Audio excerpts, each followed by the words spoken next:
So Nathaniel Fast is sending me his jokes. He usually sends them to Jared if Jared is uh, commentating. But Yeah. his joke this week is, why did Nebraska raise the drinking age to 25? And it's because they wanted to keep alcohol out of the high schools. So wait, he's just like sending like roasts of whatever team we play. Yeah. That's pretty funny.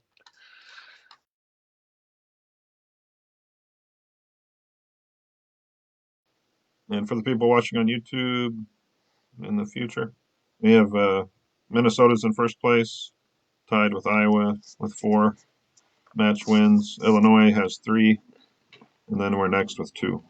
So Minnesota and Iowa still have to play each other, and in the last week we'll get a shot at Illinois. So That could possibly be for a playoff spot then against Illinois. yeah, we've also got the wild card too. So if we don't get into one of the top 2 spots, if we're one of the 2 best third place teams, we'll get a chance at the playoffs. Game points then definitely will help because we've got. Or Yeah, we're second in game points in the. okay.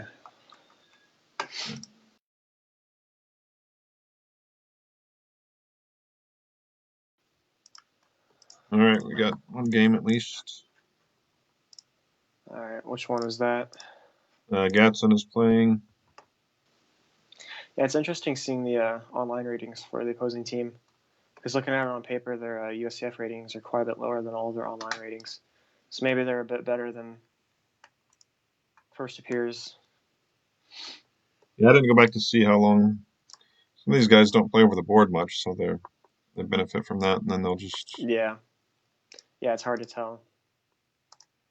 All right, well, Like every now and then I'll direct a tournament. We'll have a new USCF member who is like a provisional 1850 by the end of the tournament. So they just like play chess in their basement for 15 years and then came into play.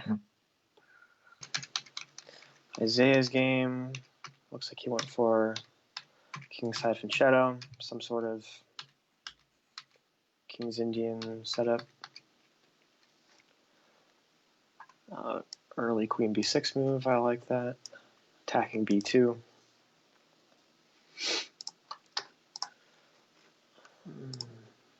A whole lot going on. Looks like they're still waiting on a couple games. Looks like Ashish just made his first move, but his opponent's not there.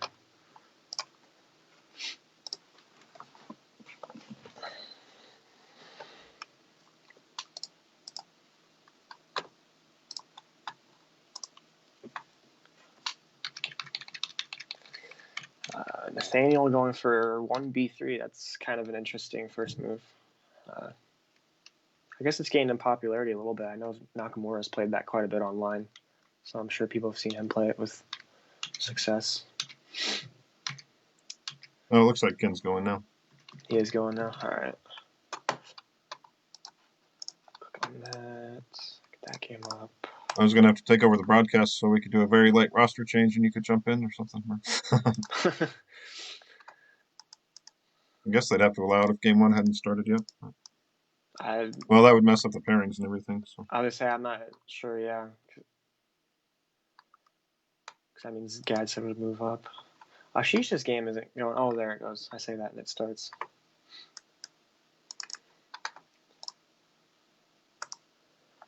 All right. Well, pretty typical stuff on all the boards so far.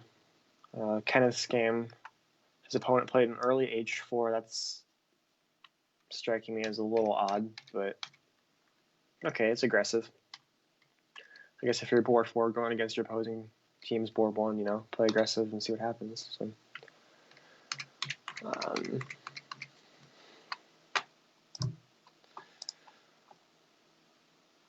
looks like Nathaniel's gone for a similar plan in his game. He's gone with an early H3 and G4. Kingside expansion, attacking his opponent's light square bishop. Playing quite aggressively with 95 next move. sorry, what game are you on?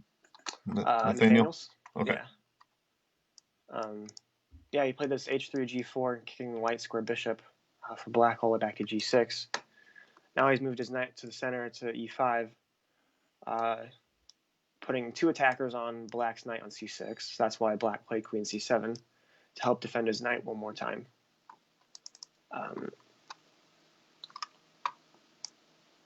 Yeah, he has options here. He can take the bishop on g6 or try to apply more pressure to the knight on c6 since it's pinned to the king. I'm not sure if I like the king side expansion so much with h3 and g4. That kind of signals that you're either going to keep your king in the center of the board or go queen side because I don't really want to castle king side with it so exposed over there. So it'll be interesting to see what he does in this game. That's why he's thinking right now. If he takes on c6, black's obviously going to recapture with the pawn. Doesn't want to give his queen away. He might be thinking about f4 in this position because he would be threatening f5 next move, which would trap the bishop on g6. It'd be trapped behind a wall of white pawns. The more I look at it, the more I like that move, actually, f4. Because black can't really play h6 to give his bishop room to run backwards, because then white would be able to take the bishop, and black would be forced to recapture with f-pawn. So he plays h4, similar idea. He's threatening to go h5 next move, when black's bishop is running extremely low on squares to run to. And again, you don't really want to play h6 because then white can take the bishop, and black would be forced to recapture with his f7 pawn, which would weaken his pawn structure drastically. Also, it's key to note that the black bishop can't run to the e4 square. It looks like it's an open square, but white can easily just play f3, blocking the attack on his rook and then attacking the black bishop again. It has nowhere to go. So black's going to have to figure out something to do in this position. It looks like h6 might be the only move to give that bishop some room to run away. But then almost certainly white will recapture. So I like that position for Nathaniel. I always hear that GMs kind of favor, even though they're given like the relative value of 3, that they kind of favor bishops over knights. Is there Yeah. Do you have like a list of things you look at before you'll trade a bishop for a knight, or? I think it just depends on the position. Yeah, bishops are considered like, sometimes you'll hear like worth 3.5 versus 3, like for Okay, yeah. point value for the pieces. But it just depends on the position because if it's a closed position, like where all the pawns are interlocked and the center of the board's closed, knights can be more valuable because they can hop over the pawns and everything else in the position, where bishops will be like trapped behind everything. But if it's an open position where there's a lot of room on the board, bishops are stronger because then they can see all the way across the board, and then the knight has to, maneuver all the way across. Okay. So it just depends on the position, but generally bishops are considered a little more valuable because I guess technically you can control 100% of the squares on the board if you have both the dark square and the light square bishop. Okay. So yeah, it just depends on the position. But I think white will most definitely take the bishop on g6 here. He might play g5 first to attack the knight on f6. So I like Nathaniel's position in this game. Kenneth's game, it looks like he's going for queenside attack. He's pushed his c pawn, b pawn, and a pawn. He's trying to create open files for his rook on a8, and then he might swing his queen and his rook on f8 all the way over to that side of the board and really try to attack down that side of the board. And his opponent is responding in a good way. Typically, you want to be able to counterattack in a position. You don't want to play too passive and defensive. So his opponent's attacking in the middle of the board with this last move, e4. He gives himself options to maybe play e5 in the near future. So he's going to try to attack down the middle of the board, where black is going to try to attack down the queen side of the board. Which, again, makes this h4 move for white look a little odd. You typically don't see that too often in a position where white will castle kingside. Usually if you play h4, you're going to go for a kingside attack, but it looks like white's shied away from that plan a little bit and just castle kingside and tries to play in the middle of the board. So the h4 move looks a little odd, but it is useful because it gives the dark square bishop on f4 room to run all the way back to the h2 square if it gets attacked. So it has its pros and cons. Does black want to play knight to g4, or is there nothing to do after that? Probably. there's not a whole lot to do after that, it looks like. Yeah. You need some concrete plans. Moving the knight there puts it on an undefended square for starters. There's nothing defending the knight there. Right. So with the queen on d1, there's a little bit of pressure on that knight. So if white were to ever move his knight on f3 away, the knight on g4 would be attacked. So unless you have a concrete threat where you're immediately threatening to win material or attack, you typically don't want to put your pieces on undefended squares. But I do like moving forward in the position. I think he needs to do something active here rather than just playing defensive. So something along those lines might be good eventually. He's played rook c8, which, okay, I guess that's okay. I thought he might keep his rook on a8, actually, and try to bring his other rook on f8 over to c8 and really just push those pawns on the queen side. It looks weird sometimes keeping your rook in the corner, like if you had kept it on a8. But sometimes it can be useful because you'll just push your a pawn all the way down the board, and then that file that the rook was on, it becomes open, so there's really no reason to move it away. But anyways, he moved it to c8, and white is continuing with the plan of attacking in the center. So black took. He took with the knight. That's a little interesting. I figured white would recapture with the pawn there and try to attack that knight on f6, but he recaptured with the knight. Okay, I think I like black's position. He's got quite a bit more space, and I think he's got a few more options to attack. I like this rook on the c8 square now, actually, because the c file is going to be opened very soon. So if you can envision like black's c5 pawn taking white's d4 pawn, then that rook on c8 really opens up and has a lot of scope on the position. So I like black's position in this game as well.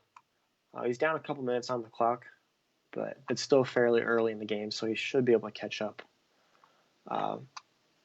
with that.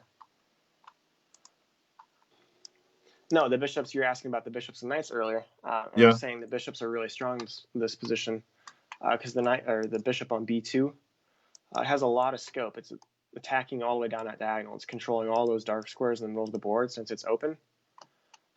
So the bishops are definitely stronger than the knights in this position.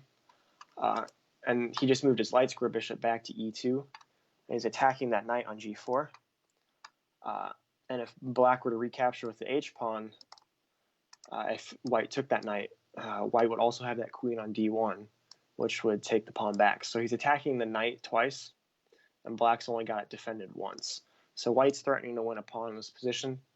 So black has to either move his knight or defend it again.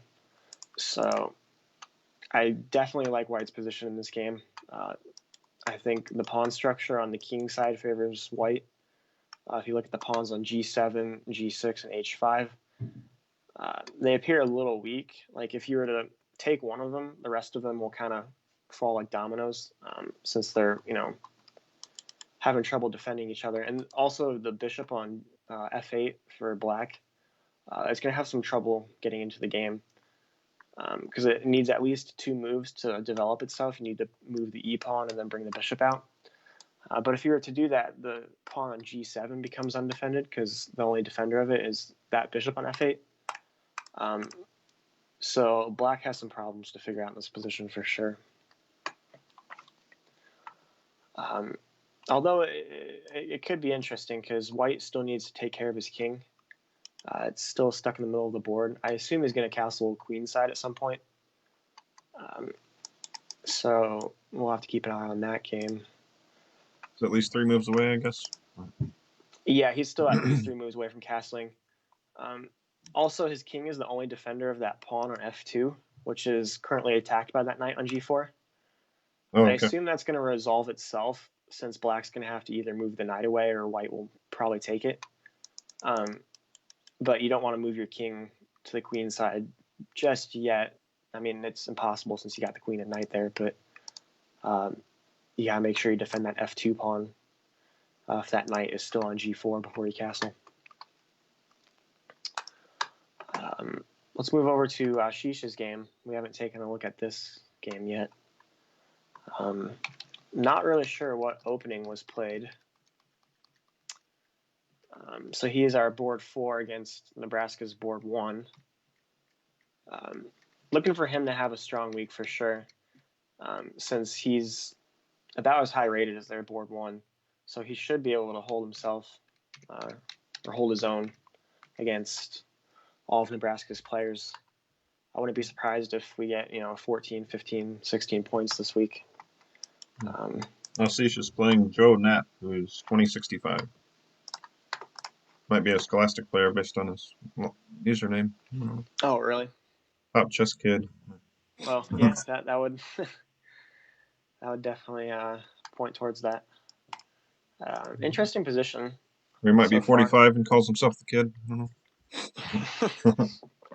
Glory days. Yeah. Okay, I like Ashish's position. I think Black's gone a little astray with his plans here. It's opposite side castling, so typically you want to attack on the side of the board that your opponent's pieces, or excuse me, your opponent's king is on. So Black should be looking to attack on the queen side where White's king is at, and then White should be looking to attack on the king side where Black's king is at. And if you look at the position, Black's been moving a lot of his pieces over in front of his king. He's played f6, g6, knight g4, bishop h6. He's spending a lot of time moving pieces over there. So White doesn't really have to worry about his king coming under attack. He can just focus on attacking White's king. And you don't really want to move pawns in front of your king because then it weakens your king's safety. So these f6 and g6 moves look a little suspicious, as well as the pawn on h5. He's moved a lot of pawns over in front of his king. And with Ashish's last move, he took on b5 with his bishop, and Black's just recaptured. And he's just played queen d5 check. And he's going to regain the piece he just sacrificed because since Black's king is in check, he is forced to move it. And then White can take the knight on c6, which is undefended, and he will be up a pawn. However, he might be looking to do a little bit more than that since Black's king is looking a little exposed. Black's last move is e6. Yeah, knight e6 looks strong for sure. And get the bishop for the knight, maybe? I think you're right, yeah. Okay, he just took on c6. Although his knight is under attack now on g5. I forgot to mention that. Somehow that just kind of slipped my mind that White's knight was under attack. So crazy position, actually. I think you were right for sure. I think knight e6 was a better move for Ashish in that position because once you play that move, Black's knight on c6 would have been under attack still. And then also you would have been threatening Black's king or queen. So you would have been able to save your knight on g5 as well as regain the knight back on c6. So I'm curious to see what Ashish has planned in this position. Doesn't the queen have to run away if he plays the rook down to attack? Rook a6. Rook a6. I guess you can take the pawn. Yeah, he did play that actually. Man, you're predicting all the moves. I'm on a roll. Yeah. Yeah. It looks like Ashish only has one move, and that's to take the pawn on b5. Doesn't look like White's queen has a lot of safe squares to go to. So it should be a pretty easy move for him to play in this position. And then Black might take the knight on g5. Yeah, this is a really intriguing game. There's a lot going on. Definitely a lot of imbalances. Not too sure why Ashish is thinking this position. It looks like the queen only has one square to go to. Unless I'm just missing something. Okay, yeah, he took the pawn. And Black did take the knight on g5 almost immediately. Okay, so White has a question to ask himself. He wants to know which pawn he's going to take with on g5. Do you take with the f pawn or the h pawn? If you take with the h pawn, it opens up your rook along the h file and attempts to keep Black's rook on f8 closed off a little bit. So if you take with the f pawn, it opens Black's rook along that file, allows it to come in f2, as well as allowing this knight to come in, which I'm just now realizing black has like a fork on f2. If he was to play knight f2, he'd be forking white's rooks. So maybe white's position just wasn't as good as it first appeared to be. He currently has 3 pawns for the piece. So if you're going off a point value, that's technically equal since, the minor piece is worth 3 and then 3 pawns. So I guess he's just going to play that position with 3 pawns for the piece and hope to get some sort of attack. But I think black should be able to defend this. Okay, he's just played rook h to f1, not allowing black to fork the rooks with knight f2. Looks like black can fork them with knight e3 in this position, attacking both rooks, but fortunately for white, he would be able to take the rook on f8 with check and then save his rook on d1. So that knight e3 move doesn't win material for black.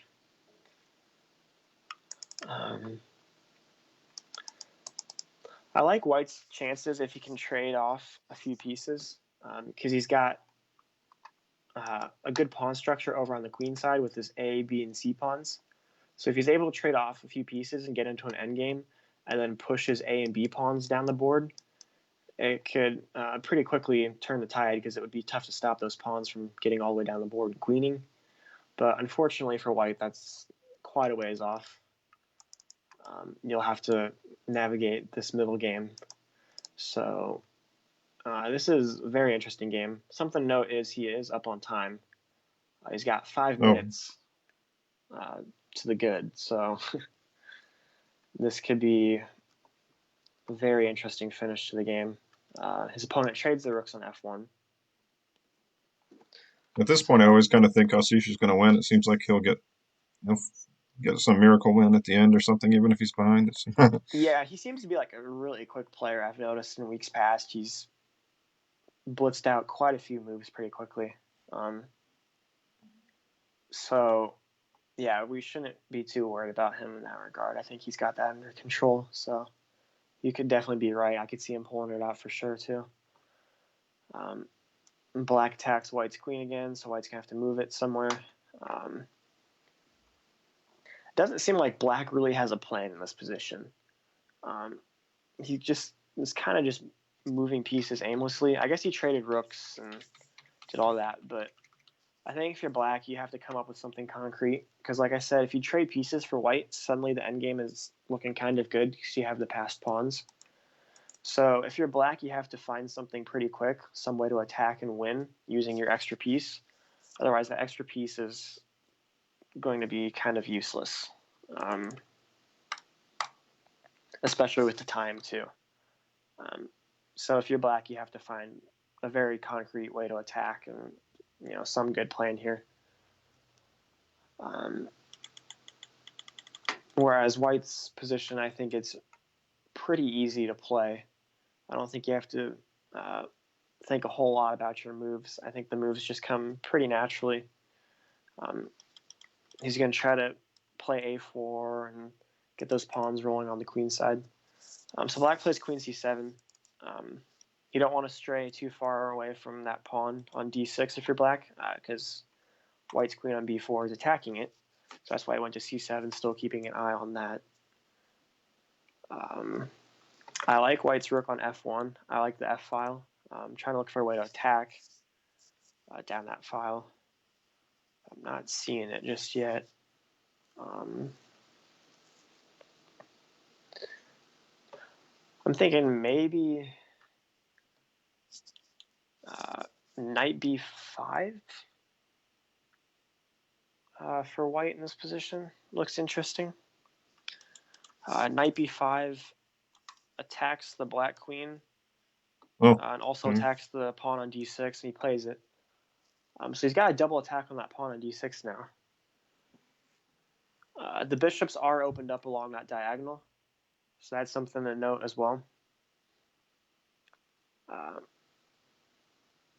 He plays queen b6. So now if you're I think this is probably good for white. I think he can take on d6 with his queen. It looks like you hang your knight, but if black takes it, I think white is able to trade the bishops and then just use his rook and queen to attack along the f-file. He trades bishops first.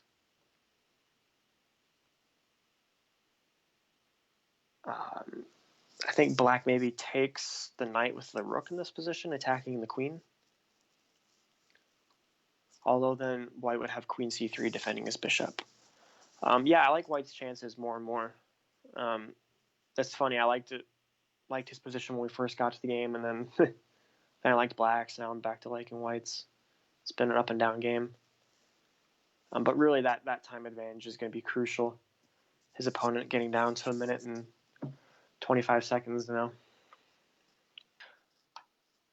Black took the knight with his queen. And actually, I think white's probably forced to trade queens. At first, I didn't realize this, but if you move the white queen away, your rook on f1 is going to be hanging because black's queen is attacking that as well. So he trades the queens, takes back the rook, and we get back to kind of the same type of position where black has the extra piece with the knight on g4, but white has 3 extra pawns. So this is one of those games where anything can happen. Black's trying to trade rooks here with rook c5. I'm not sure if I like that. If white trades the rooks and just pushes this a pawn up the board really quick, I guess the knight is able to get back in time to stop it. So maybe white can't trade rooks in this position. So he decides not to. He plays rook d8, attacking the pawn on d6. I like that move. Black's going to have to defend that. Probably with rook c6. Although black might be looking at knight e3. Or d5, okay. d5 is played. I suspect white will just trade the pawns.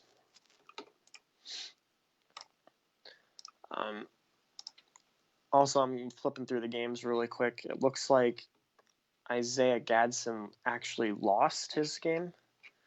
That was a game we didn't really look at too much because it didn't have a whole lot going on. Kenneth is up a pawn in his endgame, and Nathaniel is up a piece in his. So it looks like we'll win this round, but I'm surprised that Isaiah lost. I really thought there's a chance we go 4-0 this round. I'm still getting used to wide chess. They use like white is victorious, like it's a sword fighting movie or something like that. Yeah. I'm used to chess.com. Yeah. Yeah, I play more on chess.com too. I don't use Lee Chess a whole lot. Yeah. There are definitely pros and cons to both for sure, but I agree about the sword fighting statement. Okay, I'll just look at Ashish's game still because this seems like it could be an interesting endgame with the time situation for his opponent down to 50 seconds. I do like white's position. I think the pawns are actually worth more than a knight here. The A and B pawns specifically, since they're really hard to stop. It would be one thing if his pawns were doubled or isolated, because then they would be a lot easier to attack, and they're not as easy to advance because they can't defend each other. But these A and B pawns defend each other really nicely going up the board, so they're just really hard to blockade and stop. So his opponent's down to 24 seconds now. He's got to think about where to put his knight. Also, white's king is going to run up the board really quick. I suspect he'll play a5 in this position, keep those pawns rolling. Maybe king d4, king b4, moving his king up the board. He plays a5. Black instantly plays king d6. I like king b4 in this position for white. don't allow that black king to get to c5. I think if it gets to c5, then he maybe has a chance of holding because his king's over to that side of the board in time to help defend. So if you're white, you want to keep that black king from coming over as much as you can. So I think it's important to play king b4 or king d4 here. If he goes to king e5, we get our pawns across in time, don't we? Yeah, if he goes king e5, I don't think black's quick enough. I think white's pawns just move up too quickly. I think you need your king and your knight to defend because the two pawns should be able to outwork the knight.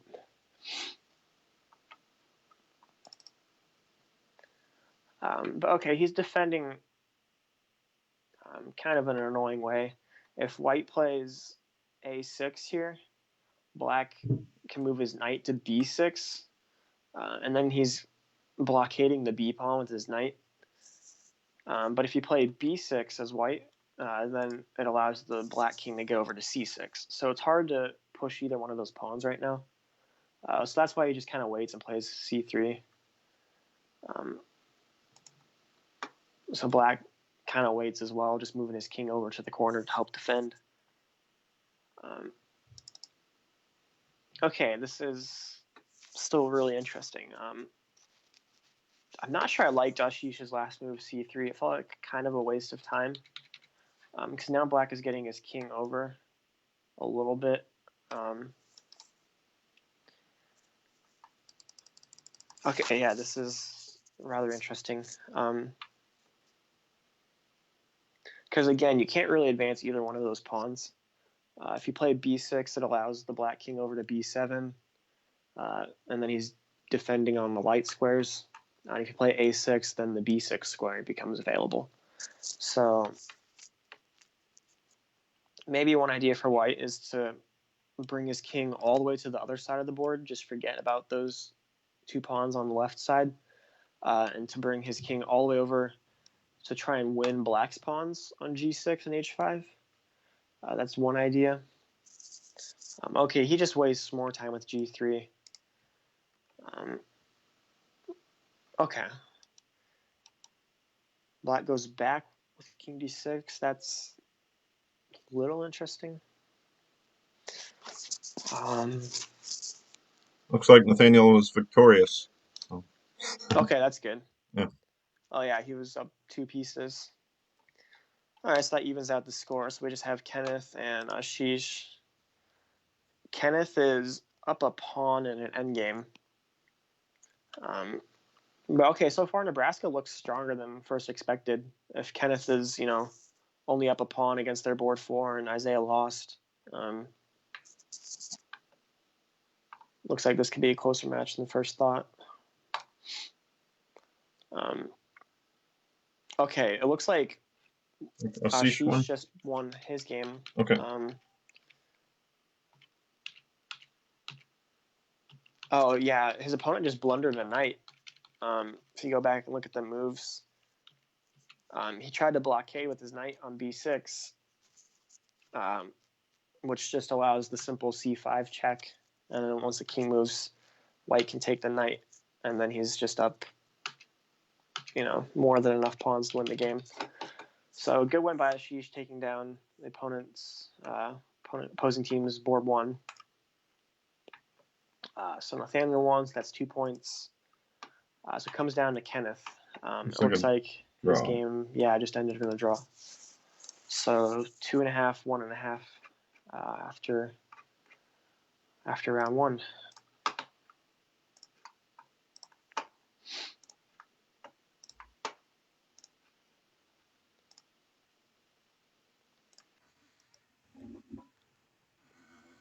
So it looks like Asish had a delay to his first game, I guess. He sent me a message I just now saw. It says, "How long do I wait?" Oh.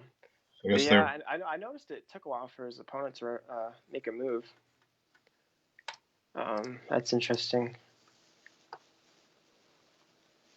Is there a rule for that? Like, if they don't make a move like within 5 minutes, do you win by forfeit? Or I don't think it's been addressed yet. It's kind of a, like the first year we're waiting to run into problems and then make a rule for it for the next time. That's interesting.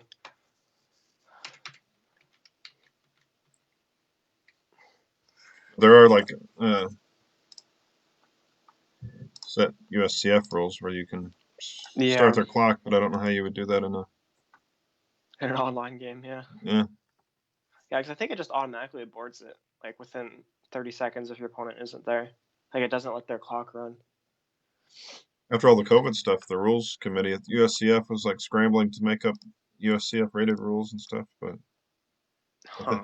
I think they need to have it set up to where you can start their clock if they don't Yeah. accept or something. So I think All right. Nathaniel's taking advantage of the break. Yeah, I was just gonna say it looks like he is the only player not playing yet. Um, Ashish has won a pawn in his game. He's black against their board 2. The light squared knight is Kirill Belachenko. yeah. So that's He's Nebraska's board 2. Yeah. 1892 rating. So even though Ashish is board 4, he's I guess the favorite in this game since he has a higher USCF rating. And okay, he's won a pawn out of the opening, so far he's doing well. Very solid position. Just a clean pawn. There's no compensation for white, so this should be very good for Ashish. You think the like his 1800 rating and the 2100 online is pretty normal? Like it's inflated online or something? Yeah, online ratings typically tend to be inflated. Also, it looks like his online rating is still provisional, has a question mark next to it. Oh, okay. I've got that part of the screen cut out. So yeah, it's tough to tell. It does make you wonder though whenever you see like a rating difference like that. It's like, how does that happen? But I think I saw like Nakamura's like 3,000 or something on yeah, chess.com. So. yeah. Okay, he's not human. Right. But looks like we have all the games going now. Yeah, I'll pull up Nathaniel's. Nathaniel. Looks like we got some sort of French defense. Yes. Okay, f3 by white. That's not a move I know. I used to play this line for black as well in the French, but I don't think I ever came across this move f3 for white. Usually white will play e5, and then it gets kind of crazy after like h6 and take on f6, take on g5, and rook g8 and stuff. But yeah, okay, this must have caught Nathaniel by surprise too, because he's taking a second here to think. He plays h6, attacking white's bishop. Can't be bad. Black may be able to try to run his king to the corner with something like rook from the A file over to D8, and then king C8, king B8. But okay, that's 1, 2, 3 moves away. So I think white should be able to attack in that amount of time. So I like Kenneth's chances so far.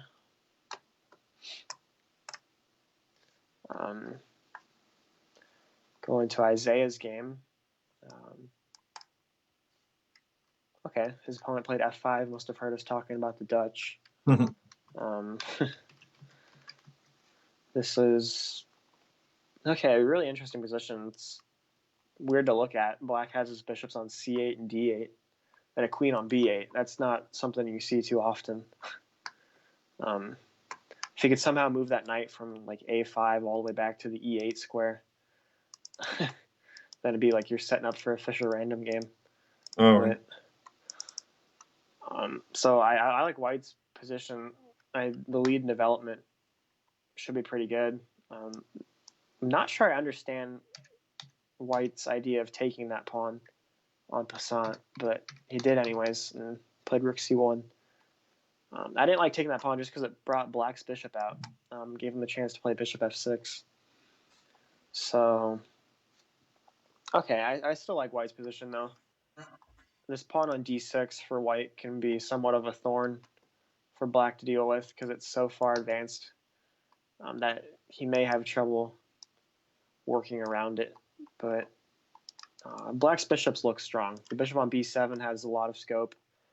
It's got some pressure on the king in the corner. And then his bishop on f6 as well is really strong, looking down that dark square diagonal, attacking that knight on c3. So this is a pretty even game, I would say.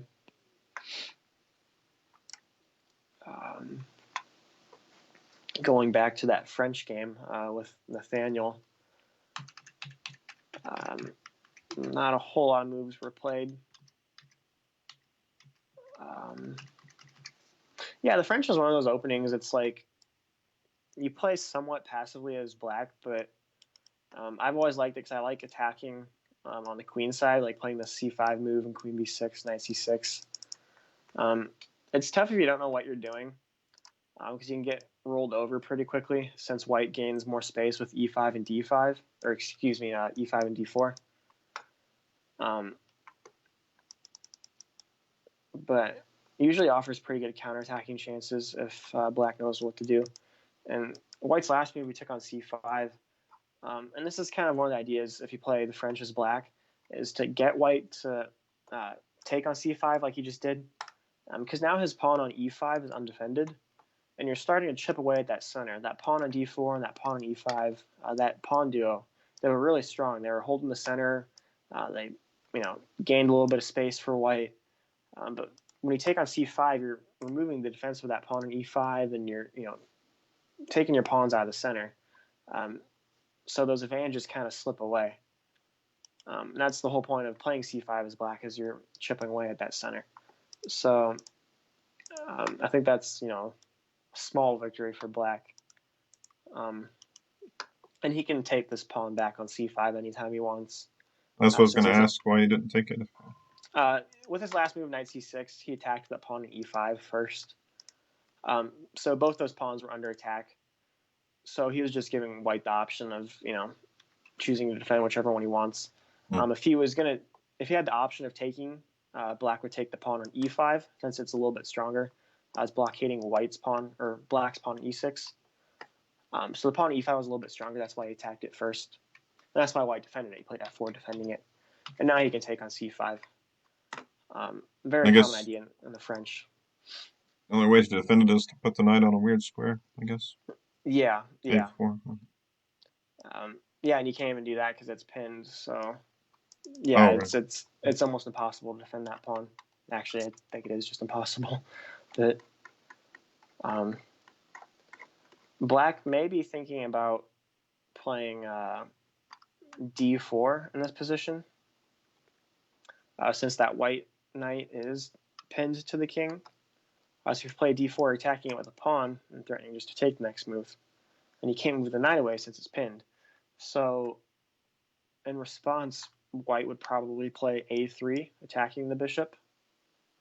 And then if black were to retreat to a5, white would be able to break that pin with b4, attacking the bishop again. And then when the bishop moves, then he can move the knight away. But I don't think it's quite that simple. I think if black plays d4 here and white responds with a3, attacking the bishop, you have multiple options. I think you can take the knight on c3 with either the pawn or the bishop, or retreat the bishop to a5 and allow black to play, or white to play b4. But then you might be able to sacrifice the knight. So it's a complicated position. There's a lot to calculate for Nathaniel, for sure. But I wouldn't be surprised to see him play d4 and try to win that knight on c3. And again, that's kind of the point of c5. There was a white pawn on d4 before, so you didn't have this move d4. But since white took that pawn on c5, it frees up this black d pawn to advance. So you're allowing yourself to play in the center of the board as black. When he plays g5, that's not even close to what I was thinking about. Okay, that's interesting idea. It kind of goes along with the theme of what I've been talking about again, attacking attacking the white pawns in the middle of the board. That white pawn on e5 only has one defender, that pawn on f4.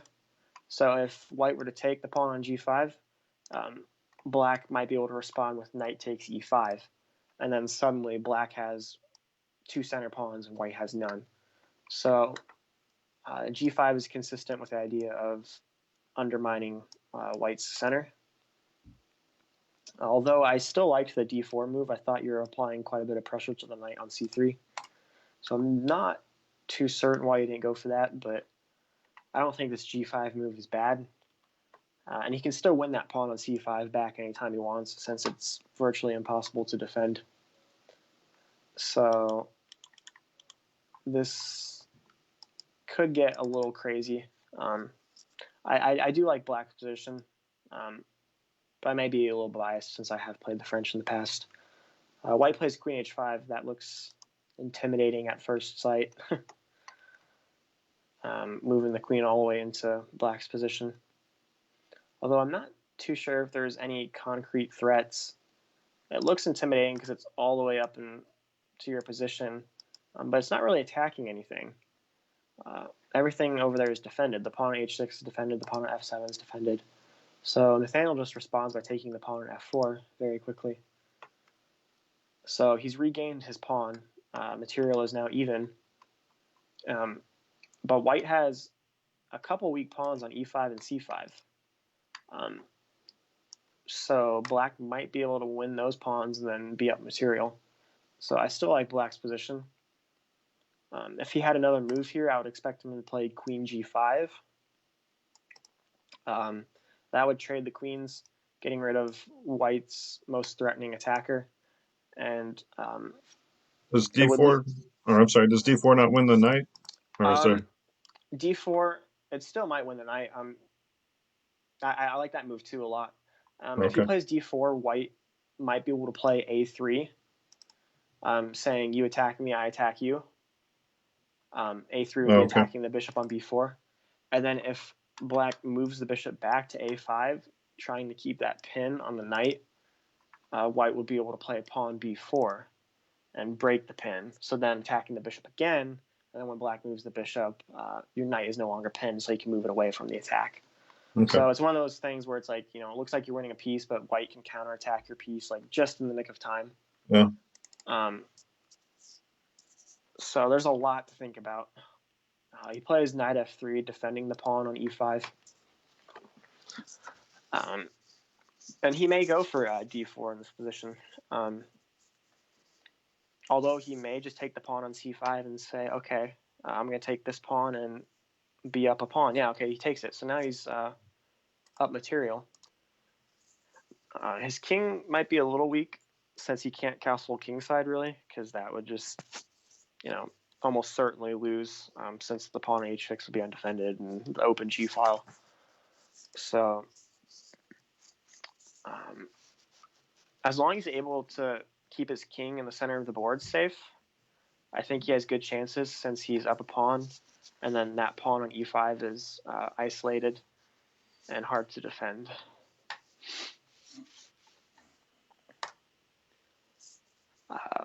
Looking at Ashish's game real quick, he's gained another pawn. He was up 1 pawn last time we looked at it. Now he's up 2 pawns. He has to defend a little bit. His kingside looks a little weak. The g7 square is under fire currently, but shouldn't be too big of an issue to defend. So that game's looking good. Going to Isaiah's game, he looks like he's about to win. He's up 2 pawns, and then he has a d7 pawn that's 1 square away from queening. So this game should be just about over. The only real issue is that he has a weak back rank. If black could somehow jump over the bishop on c6, he could play queen c1, and that would be checkmate. But unfortunately for black, that's illegal. So white should be very close to ending this game.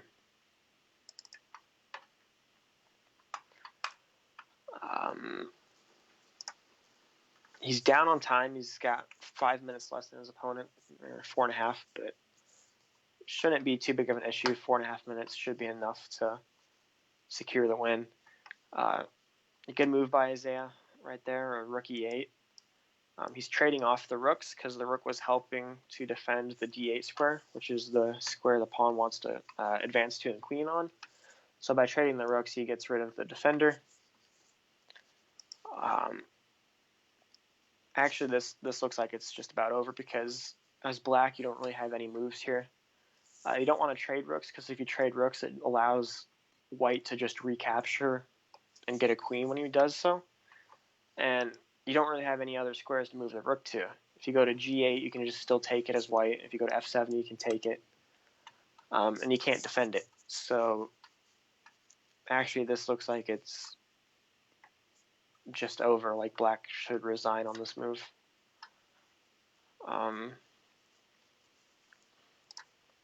So that is a win for Team Missouri. Okay, going to Ashish's game again. And he plays really fast. 6 minutes up. Yeah, again, like every single game of his we look at, he's up on time.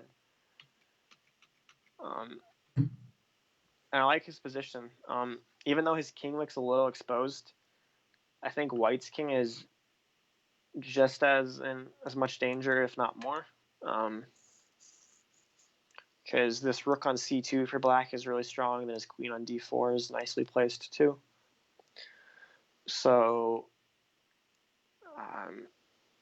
as long as he doesn't blunder into a checkmate, he should be okay here. Black does have to be a little careful not to move his queen away, because white would be able to play queen g6 check, and then perpetual check possibly. But black's queen is nicely placed, so if black plays queen g6, he can block with the queen. He plays rook back to c7, a defensive move for sure, allowing white to take on h6. Okay, this is suddenly looking a little scary. I'm not sure about this last move of rook c7. If white has just one more move here, he's going to take the pawn on g5 with his rook, and that would be check and almost checkmate. Black would be forced to block with his rook. So this just got a little more interesting. He's still up 2 pawns, and he's still up 4 minutes on the clock. So as long as he's able to defend, he still should be fine. But okay, he just dropped another pawn. Queen takes e6. I think black has at least a draw here now, or white does. Yeah, this changed very quickly. If you go over to the corner with the black king, white just goes back to h6 with check, and then you can just keep on checking. If you block with the rook on f8, white can just go queen e8 check. Okay, maybe it's not quite perpetual check, but it looks very close to a draw.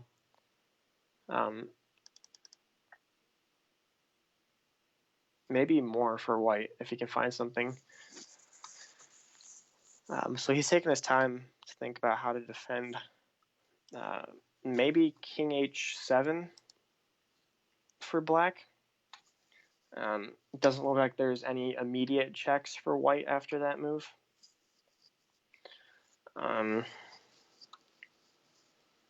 Yeah, I think that's probably the move to play. Like goes king h8. Okay, I would expect check. Yep, he plays check. Okay. Is he gonna block? No, you can't. You can't block with the rook here because then the white queen would take on f8, and then you would be in checkmate. So he has to go back to g8 here with his king. Not sure why he's thinking about that move. There's only one move in this position.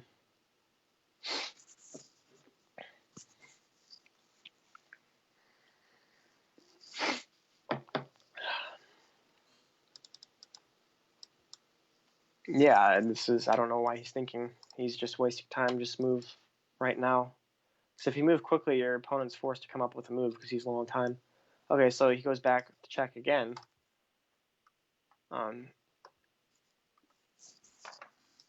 So it's the same position we just had. So very, very, very close to a perpetual check draw for white. Ashish blocks with the rook, allowing queen e8 check. I would expect king h7 here. I'm not sure why he didn't play that last move. After king h7, it doesn't look like there's any checks. Does white take the g5 pawn after that? He could. Yeah, and then material will be even. So And that. I guess maybe he's thinking about whether or not he wants to play on. Maybe black's thinking that he's actually worse and maybe wants to draw. So if king h7, white takes on g5.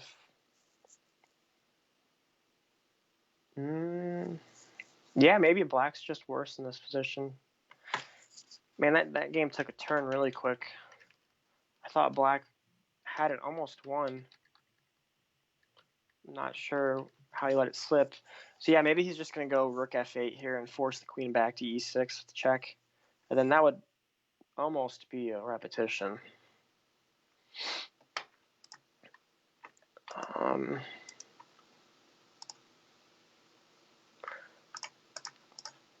Flipping through the other games really quick, Isaiah has 2 queens. That's pretty good. He's got 2 queens and a bishop versus a queen and a bishop. Yeah, okay. His opponent just resigned. So that's a win for us.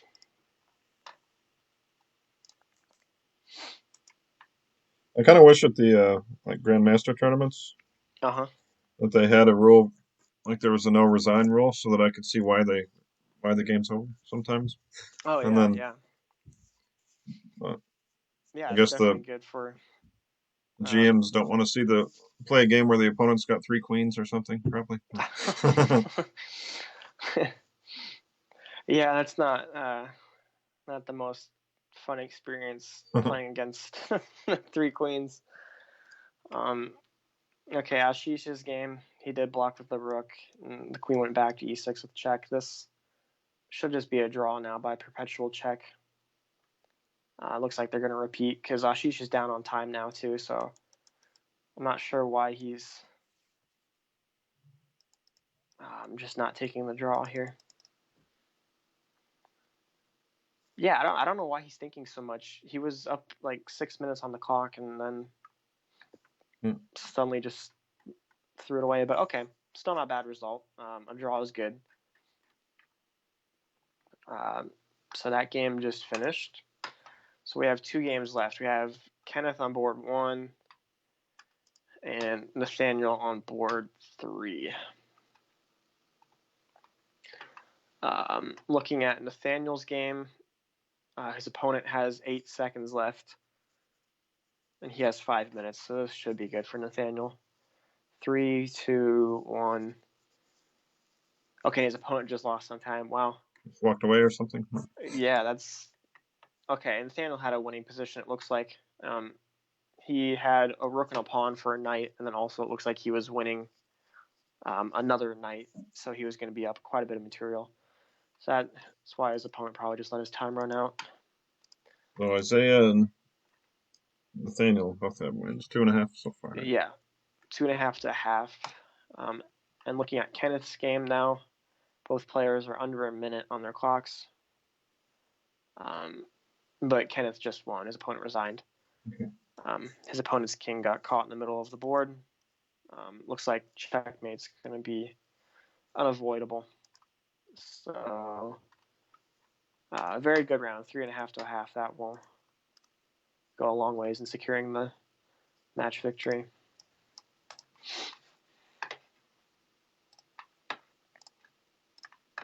You got 6-2 on your end. So Yeah, because it was 2.5 to 1.5. Yeah, 6-2. I like Isaiah's position. Did you get to look at any of the YouTube videos? I got those up this week finally. A little bit. I was actually really busy this last week with work and school, but yeah, Oh, it's yeah, cool. like midterms and stuff right now. No, actually, I'm doing a bunch of late start classes. I had a bunch of classes start. Oh, okay. Yeah, so actually the exact opposite of that, but I've got one that's a B block, and I think it starts next week. They call it, but it's the second half of the semester. yeah. Yeah, I would say mine's like an 8-week course or something that's really short. Which game did you want to start on? Looks like Isaiah's game looks interesting to me just because of the way it okay. Progressed out of the opening. He was able to open up this A file for his rook very early on in the game. He was able to push back that black queen. Black moved his queen just like out to c7 and put it like right back on d8. So black wasted a little bit of time out of the opening. So white has a huge lead in development. He's got his king castled already, whereas black has his king still at least 3 moves away from castling. So if Isaiah can find a quick way to open up the middle of the board and attack, this should be very good for him. Looks like Kenneth still isn't playing. So let's go to another game. Ashish's game. Oh, here comes Kenneth. Looks like. Oh, he finally started his game. I got it pulled up so we can switch to it. Okay. You want to go to Asish, you said? Yeah, let's go to Ashish's game. He's got a big center. He's got pawns on e5, d5, and c4. So he has an edge in space. A strong knight on e4 as well. Centralized knight is always good.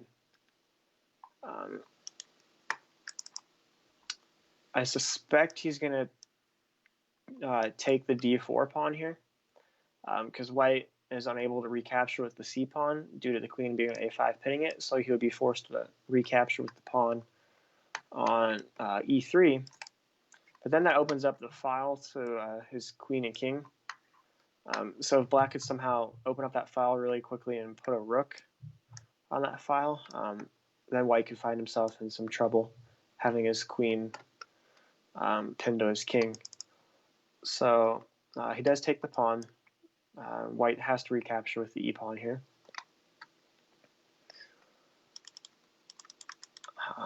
So I'm not really sure why he's thinking, okay, he took the knight. That's interesting. Maybe black doesn't have to recapture the bishop immediately here. I'm looking at d pawn takes c3. Because then if white moves the bishop away, black would be able to play c takes b2 check, winning the rook in the corner. So I'm sure Ashish is looking at that right now. So if he takes on c3 here, what does white do? If white plays bishop f3, c takes b2 wins the rook, so that doesn't work. Yeah, I think maybe it's just taking is good for him. He does take. So as I was saying, I think if white just moves this bishop away, the light square bishop out of attack, I think black can just take the pawn on b2 when white's king would be in check, and then the rook in the corner would be under attack due to the pawn. So white might be in a little bit of trouble here.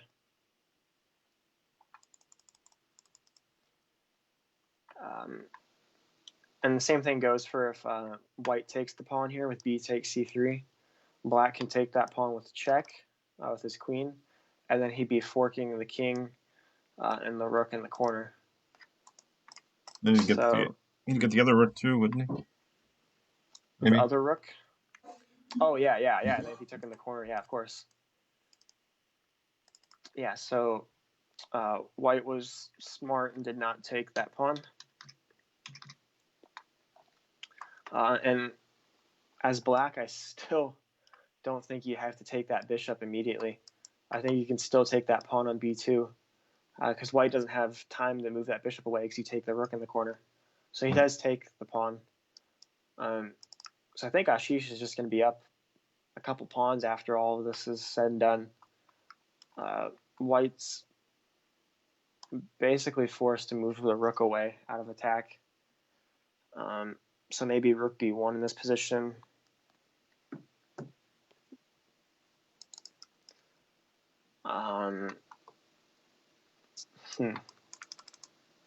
He may be thinking about bishop takes d5.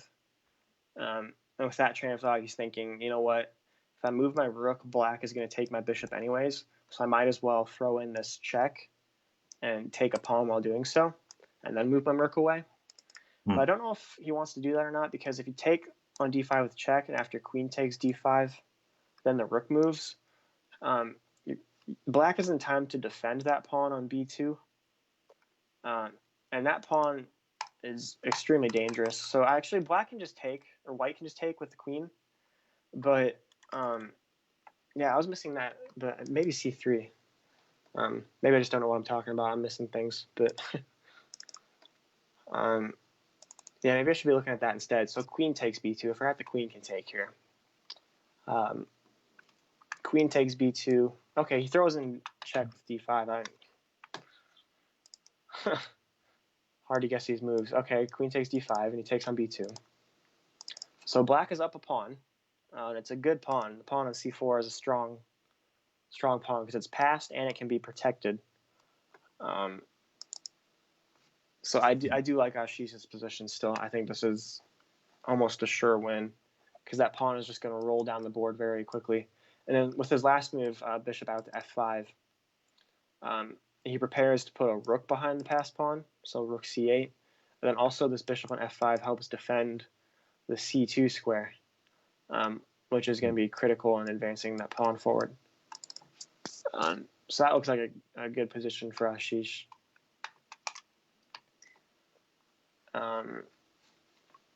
Let's take a look at another game. Nathaniel's game has gotten pretty crazy.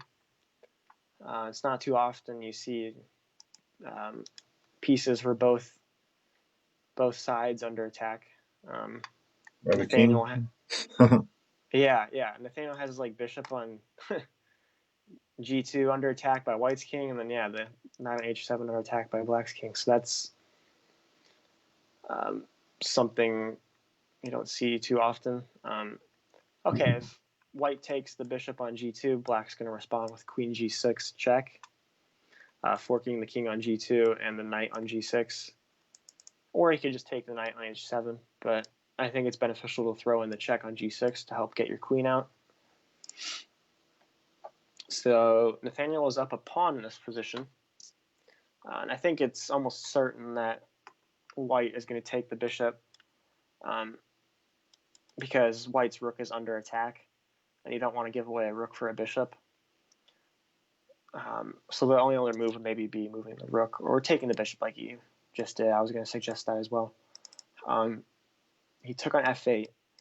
So now Nathaniel has the option of taking the knight or the bishop, and I believe he's going to take the rook, or excuse me, the knight or the rook. He's going to take the rook. Take the rook with the bishop, because if he was to take the knight right now, white would be able to respond king takes bishop, and then he is just down a complete rook. So he wants to make sure he gets his rook back here. So I'm not sure why he's thinking in this position.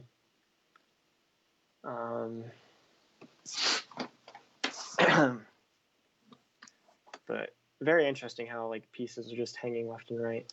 Both of them are just attacking each move. Let's see here. We looked at Ashish's game. We just looked at Nathaniel's game. Nathaniel did take the rook on f1. And his opponent recaptured. And now he's going to take the knight on f8. And he's still up a pawn. So, yeah, Nathaniel's game just clarified a little bit. He's up a pawn, but his opponent has 2 bishops. So I like his position, but he has to be a little bit careful. Isaiah's game, I said earlier that I liked his position a lot because he had a lead in development. And going back to it now, it looks like Black's king is still in the center of the board. He's only 1 move away from castling, but right now his knight is under attack from this pawn on d5, so he has to take care of that. Also, Got the 7 bishop. minutes. Yeah, he's up 7 minutes on the clock. That's huge. Especially in a position like this. This looks pretty crazy. There's a lot of pieces left on the board, so it's a little bit harder to calculate and think everything through. For Black, I'm a little worried about this bishop on d6. It only has 1 defender. It has the defender on c8, the knight. But currently it's attacked by White's knight on c4. But White's only 1 move away from attacking it again by taking on e6. But okay, Black takes on d5. Almost certainly Isaiah is going to take with the pawn here. And by taking with the pawn, he opens up his rook on the king as well as attacking that knight again. So yeah, I still like Isaiah's position very much in this position, or in this game.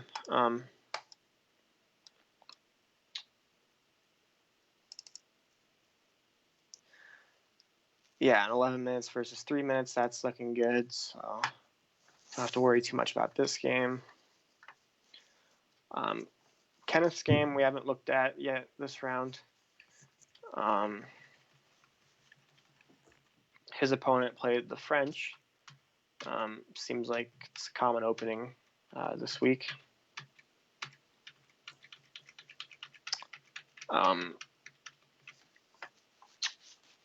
Okay, I like Kenneth's position. I think he has a little more control of the center.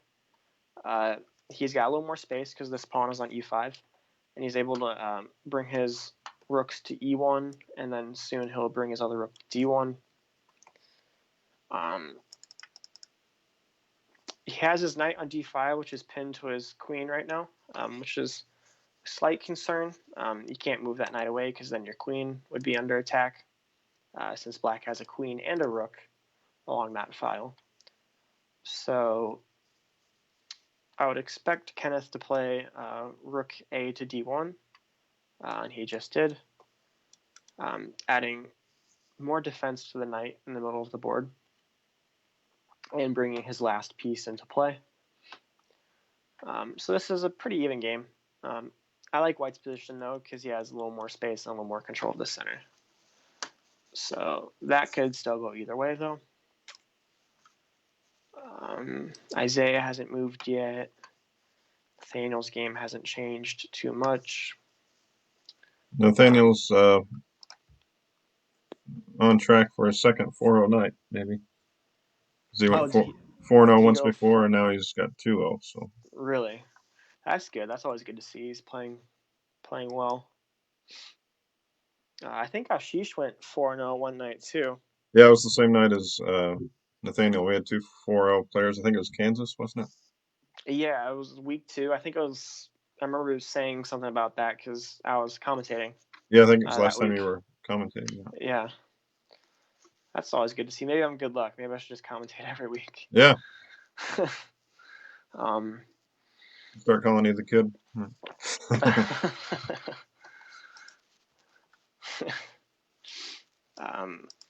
Going to Ashish's game, it looks like he's going to win momentarily. Okay. He's up a full piece, and his opponent's king is in a lot of danger. So I expect his opponent just to resign here. With his last move, he took the bishop on g3. White cannot recapture the queen because of the pin along the f-file. And then Black's next move is just going to be queen g2, check, and it's almost checkmate. So his opponent did resign. So Ashish just won his second game of the week. He has, I think, 2.5 out of 3, if I'm not mistaken. Yeah, so You got a win in the first one, a draw in the second, and then a win here. 2.5. Nice. Good for him. It's always good to see the board 4 performing well.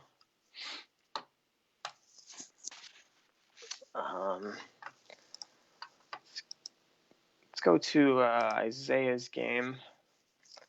I was expecting him to get some sort of attack pretty quickly.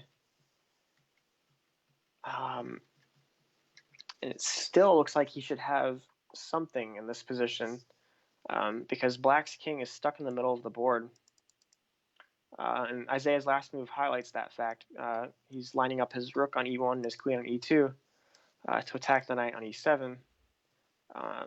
And if he can take that, that would be checkmate. So Black has to do something about that. And it's not so easy to defend. I think this might just be winning, actually, the more I look at it. Because if you move the queen back to d8 to defend, the knight on d6 would hang. White would just be able to play bishop takes d6, and Isaiah would be up a piece then. So the only other way I can see to defend that knight would be moving your other knight, the knight on d6, to help defend that knight. So either knight c8 or knight f5. But against either move, I think White would just be able to respond pawn d6, taking advantage of the pinned knight on e7. Okay. And then the pawn on d6 would be attacking the knight on e7. I think you would just win a piece there. So I think he's just double checking, or Black is just kind of double checking to make sure there's no other defenses. But I think he's just lost in this position. And Isaiah's up huge on time, 9 minutes to 50 seconds. So this should be another win for the good guys. He plays knight f5, using his knight to defend. And I was expecting d6 here. Okay, he trades rooks first. That's actually probably more accurate. That way, Black doesn't have the chance to take that rook in the corner, distracting White's rook on e1. So he trades rooks, and I believe d6 here just wins a piece. Yeah, he plays d6. Yeah, okay, and this game kind of went how I expected it to. It looked like very early on, Black's king got caught in the middle of the board and wasn't able to castle. And Isaiah did a good job of keeping the pressure up and making sure Black was never able to get the king out of danger. And his opponent just resigns. So, very nice game by Isaiah there. Second one of the round. And that should at least secure a tie in the match. That should put us at 8 points, right? Because it was 6-2. Yeah. Really impressive how the Scholastic players are kind of contributing to this chess league. If Top Chess Kid is a Scholastic player, he's their board 1, and then Asish is killing it for us. And then yeah, true. There's some little girl who's supposed to be over 2,000, and I don't know who she plays for, but they were talking about her. Really? That's that's impressive. That's there's one way to make you feel bad about the way you play, and it's like, man, how much she gets so good. I can't really claim that anymore. I used to be able to. I used to be able to claim I was a good Scholastic player, but now I'm past that. It was always fun going to those tournaments. Yeah, we had a lot of those in the St. Louis area. I'd like to go to some of those and see how, because we started a chess league here in Springfield. The Springfield Club did, and and we've got it up to like 60 kids will show up, and that's pretty good. And so he's kind of not disorganized, but there's a lot going on. I'm trying to get the pairings out and tell the kids where to go and everything. So I'd kind of like to go see other Scholastic tournaments and see if there are things I could pick up. The Gateway Chess League is the name of the one here, and they usually do monthly tournaments throughout the school year. So like September through I think it is March. I think March is when they hold their state championship.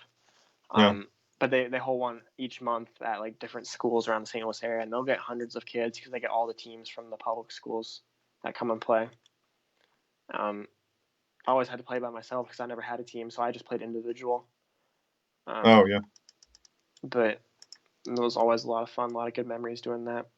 The only other example I know of that I've seen is in the movie Searching for Bobby Fischer, and we're definitely not Yeah, that organized. So, yeah, it's a good movie. I haven't seen that in a while. yeah.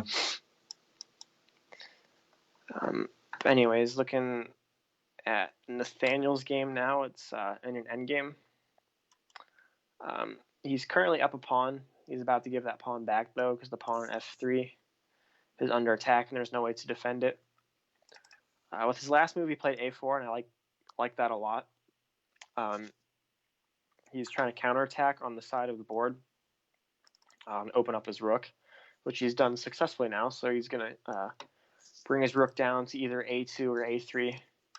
A3 would put some pressure on the b3 pawn, so I like that. Also, I like his bishop on d8 better than white's bishop, actually. It looks a little weird to say that because the black bishop on d8 is just sitting on a bad square. But if he has one more move, he can bring it out to f6. Now it looks like a pretty good diagonal. It controls a lot of the squares in the center of the board. It helps defend this weak pawn on g7, which is black's only real weakness. So I think his bishop's a little bit stronger potentially. So like right here, even if he plays bishop f6 here, it attacks white's rook on c3. So I'd expect him to play that, get his bishop into the game with tempo, and he does. So white instantly responds rook d3, making sure to keep defending the pawn on b3. And Nathaniel just plays king g8, trying to bring his king to the center of the board. And white does the same with king e4. It's always important to get your king active in the endgames. In the middle games, you don't want to do that because it's too dangerous. You can get checkmated, but in the endgame with less pieces, it's always a good idea to get your king active. So this is an interesting endgame. Even material. I like black's rook and bishop. I think they're stronger than their counterparts, white's bishop and rook. However, white has the more active king. So this is still up in the air. King e6, bring the king a little bit closer to the center.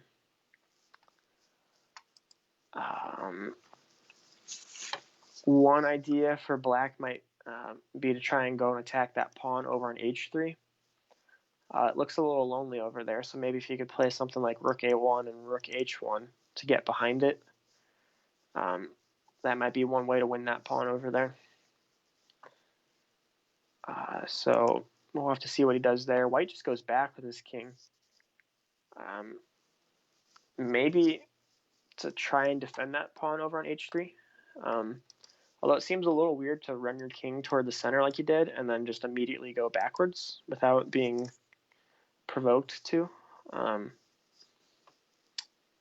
But okay, so yeah, this is a close game. Pretty even on time. Nathaniel has about 30 less seconds, so it'd be nice if he could throw in a couple quick moves.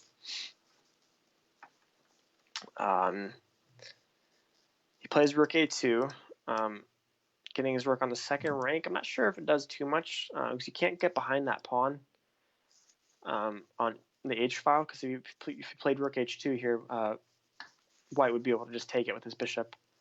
So white plays e4. Maybe that was the idea of moving his king away, freeing up that square to move the pawn forward. Yeah, maybe this is just going to be a draw since it's even material. Or it could just come down to a time scramble, whoever plays faster. Rook c2, getting behind the c pawn. He may be trying to trade rooks here with that move. If you have one more move, you could go rook c3. And that's a square defended by the bishop, and it would pin the rook to the king. He still may do it here because it would still force a trade, because white would not want to move his rook away because then he would hang the b3 pawn. So maybe Nathaniel's thinking about whether or not he wants to trade rooks here. Maybe he does, because white has 3 pawn islands if you count. He's got the one on h3, the one on e4, and then the pawn island of c4 and b3. And then black has 2 with the 3 over on the queen side and then the 1 on g7. So white's pawns are a little bit easier to attack since they're a little bit more separated. So maybe trading rooks could have been beneficial, but he decides not to. He plays rook f2. Attacks the bishop, or attacks the rook, excuse me. Just goes back. Yeah, maybe it's just too hard to find beneficial moves here. Neither side really wants to try and press too much because you don't want to overextend your position. It's easy to create weaknesses if you move your pawns forward. So I doubt you'll see too many pawn moves. Maybe he decides to trade rooks here. Or not, just goes rook b2. Okay, so not a whole lot going on there. Just kind of moving back and forth. I forgot we had another game. Kenneth's game is still going, actually. I'm looking at that one now, and they still have a lot of pieces on the board. It's quite a bit different than Nathaniel's game. Pretty even on time. Kenneth is up about 40 seconds. I still like his position. I think the two bishops are good here because it's an open position. There's not a whole lot of pawns blocking the center of the board. So the bishops have a good view on Black's king side. The bishop on d5 is kind of staring down that diagonal, as well as the bishop on c3 is staring down the dark square diagonal. So I like Ken's position here. I also like the fact that his opponent's taking a lot of time here. Now he's up a full minute. His opponent played queen e7, possibly putting some pressure on white's h4 pawn, so white can't move his queen too far away because then it would hang the pawn h4. So still a very close game here as well. Flipping back again to Nathaniel's game, he traded the bishops instead of the rooks.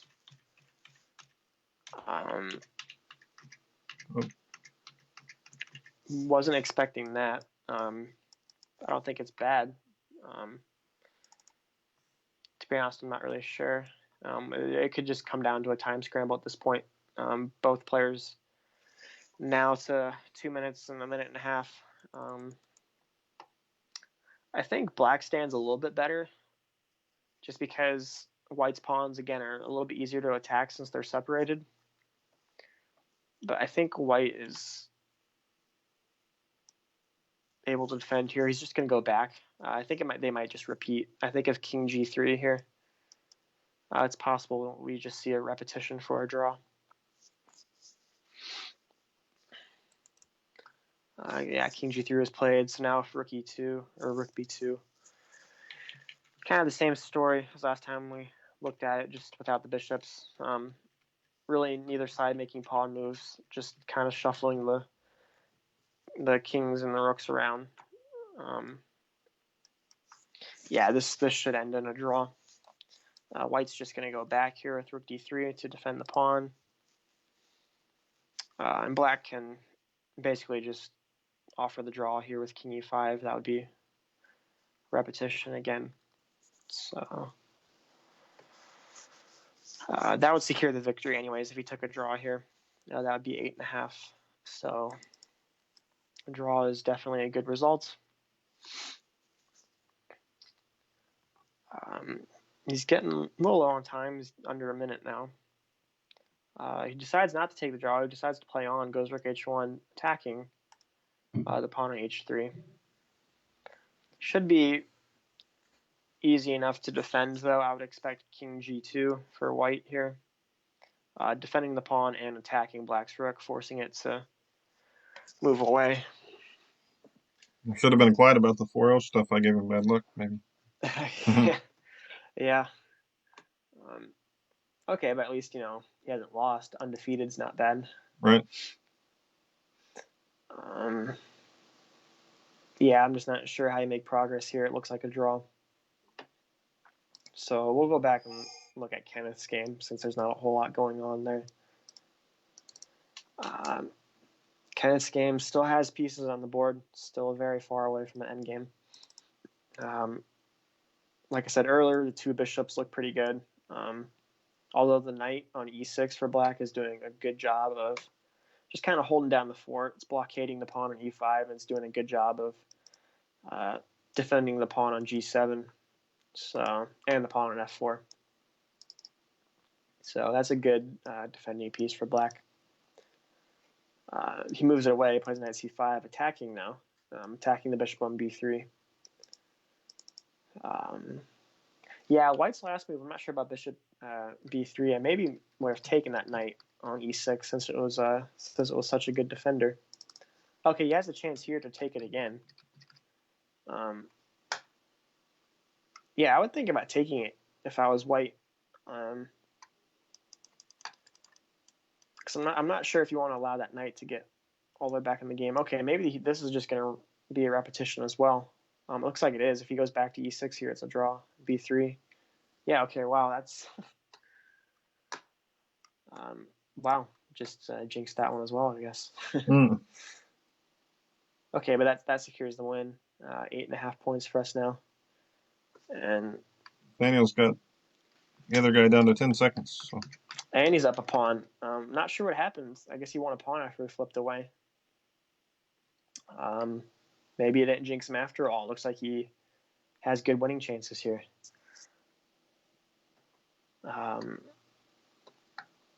For white, it's hard to defend. Oh, I was going to defend that pawn on g7, but okay.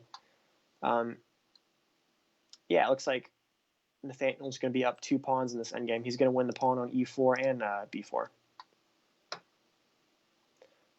And he's up on time. So yeah, Nathaniel's going to win. He's going to move to 3-0. This should be a very easy endgame to win for him. Moving his king out of the checks, getting it to safety.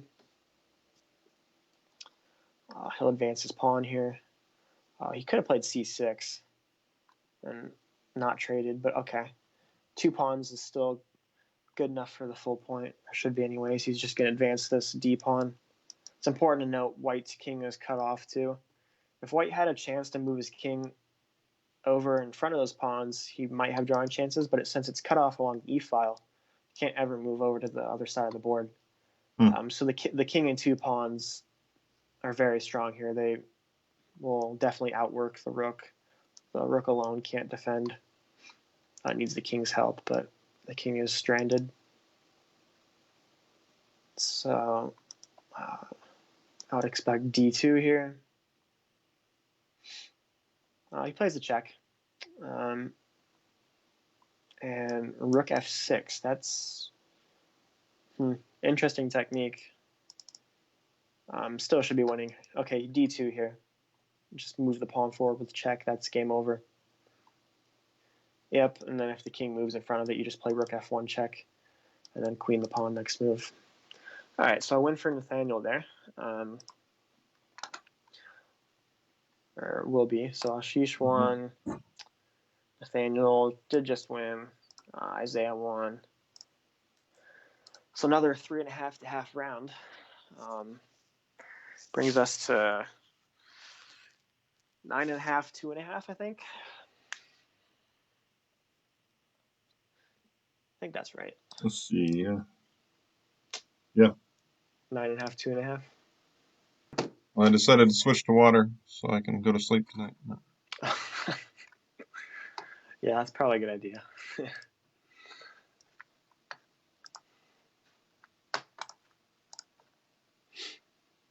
So Ken started his game. Looks that way. I guess we can just start with his game then. This is the first board versus first board and second versus second. Yep. Everyone's going to be playing their same board number. So this will be Joe Knapp, chess kid, 2065 rated.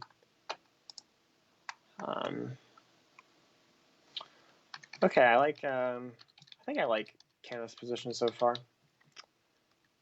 Don't know a whole lot about the opening since it's out of a Sicilian. White's advancing on the king side with these pawns, trying to attack, and black's going to try to hopefully attack on the queen side. I would be surprised to see opposite side castling this game, so if white moves his queen, allowing his king to go over to the queen side. So this could be a pretty exciting game. White castles queen side. But I like the bishop pair here. I like his dark square bishop. White can take it with knight takes f4. But then that would open up the center of the board for black to play rook e8. So, yeah, that could turn into a very exciting game. White castles queen side. So let's take a look at. Let's just go to board 2. We'll go in order. So Isaiah's game. Not a whole lot to say about the opening. Looks pretty even. Defends his dark square bishop on c5. Yeah, okay. Not a whole lot to say about this opening. I would expect them just to develop pieces as normal. So white plays knight d2. I would expect black to move his d pawn eventually, allowing his light square bishop to come out. And then just kind of see what happens from there. Nathaniel's game just started, so not a whole lot to say about that. He's stuck with his same b3 opening. I think he played earlier. He's going with a double fianchetto here, actually, putting the bishop on g2 and b2. And now he's going to take black's light square bishop if he doesn't move it, so black defends that.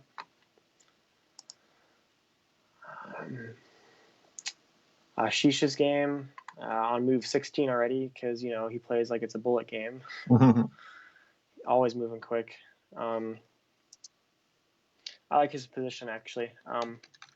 It's amazing he plays so quickly and just somehow gets good positions out of the opening most of the time. I like it because black's king is still in the middle of the board, and white has his rook on e1 staring it down. Also, black has an isolated pawn on d5, which is a potential weakness. Not immediately, since it's defended by the light square bishop and the queen. But if you're able to trade the bishops and the knights, the queens and the rooks, or the queen and the rooks work well together to attack the isolated pawn. So I would expect Ashish to try and trade bishops here. He plays rook d1. Not a move I thought about, but seems to work out. Black obviously can't take the bishop with the pawn, because that would hang his rook in the corner due to the pin. So he castles. Now white's bishop is under attack, since the rook is no longer on h8. So I would expect Ashish to take the bishop on e7. Maybe he's thinking about sacrificing it for the pawn. Actually, no, he can't, because the queen's on h4. So yeah, there's not a whole lot to think about here. I think just bishop takes e7 is as automatic as it gets. So yeah, he trades. Black has the option of taking with the queen and possibly trading the queens. I think he probably wants to take with the knight to try and keep pieces on the board. Okay. Decides against that. I think the more pieces he trades, the weaker that pawn on d5 becomes. And Ashish highlights that with his last move, knight d4. He's saying, look, this pawn on d5, it can't go anywhere. It's blockaded by the knight, and you can't defend it with any other pawns. So the more pieces you trade, the weaker it becomes, since it can't be defended. So I don't like black's decision to trade the queens off the board. Also, Ashish is attacking the bishop on e6 twice now, the knight on d4 and the rook on e1. And it's only defended by the pawn on f7. So black has to defend his bishop again or move it out of attack. He ignores it. Interesting enough. I think Ashish can just take it with the knight. As white here, you don't want to take the pawn on b4 necessarily because your bishop on c2 will be attacked by the rook, although it is defended by the knight. So maybe you can do it immediately without moving the knight away first. I think really any move here for Ashish is good, though. I think he's going to come out a pawn ahead at the very least here. Yeah, I think he's well on his way to a good game here. He did decide to take the bishop.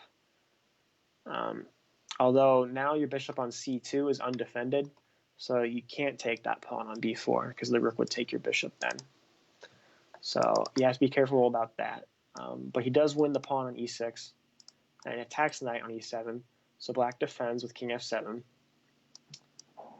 And now white has a very active rook on the e6 square. And he doubles up the rooks on the e file, attacking that knight. Oh, and black immediately takes on c3. That, I don't know if he was just expecting white to take on a6, so he pre-moved. That's just a blunder of the piece. Yeah, well, white was just attacking that knight twice with both his rooks, and black just gave it away. I'm not certain what happened there. I think he probably just moved too quickly because he took on c3 almost instantly after his knight was attacked. So either he didn't see it or he just wasn't, just thinking. I don't know. But either way, Ashish is up a piece now and should win this game very easily. He plays h3, just giving his king some space so he doesn't accidentally blunder into a back rank checkmate.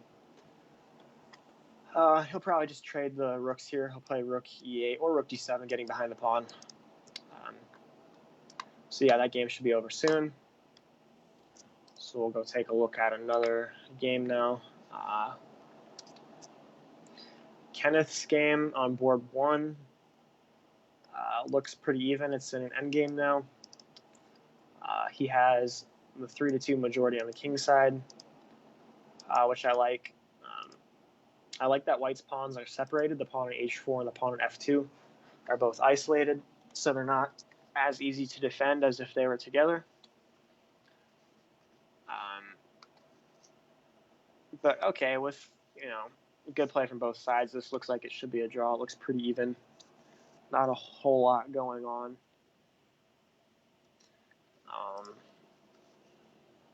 On board 2, Isaiah is down on the clock, 7 minutes. That's a little surprising.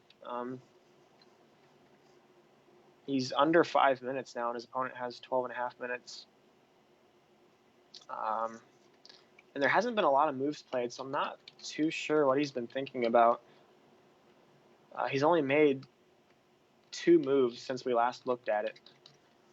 So something must have rattled him out of the opening to get him to think for so long. Because it looks pretty even still. Not a whole lot's happened. If white had another move, white would play d4, trying to expand in the center, gaining more space and attacking black's bishop. So Isaiah has to be prepared to meet that with a move here. So whether he trades the bishops here with bishop takes e3 or tries to counterattack in some way is up to him. He plays h6. I don't really understand that move. Yeah, I don't really like that move. Seems kind of pointless. I think it's more important to try and attack in the center of the board and develop your pieces. Because I think white's going to play d4 here and try to gain space in the center and push him back. But okay, he's proved me wrong before, so we'll have to see what happens. Although he does have to speed up on time. He's moving a little slow. Ashish is about to win. He's up a bunch of material. So not a whole lot to say about that game. Nathaniel. This game is interesting because black's king is over on the queen side and white's king is still stuck in the middle. I don't think Nathaniel's going to castle here. You can't really castle to either side. If you castle queen side, that's kind of on the side of the board you're wanting to attack on.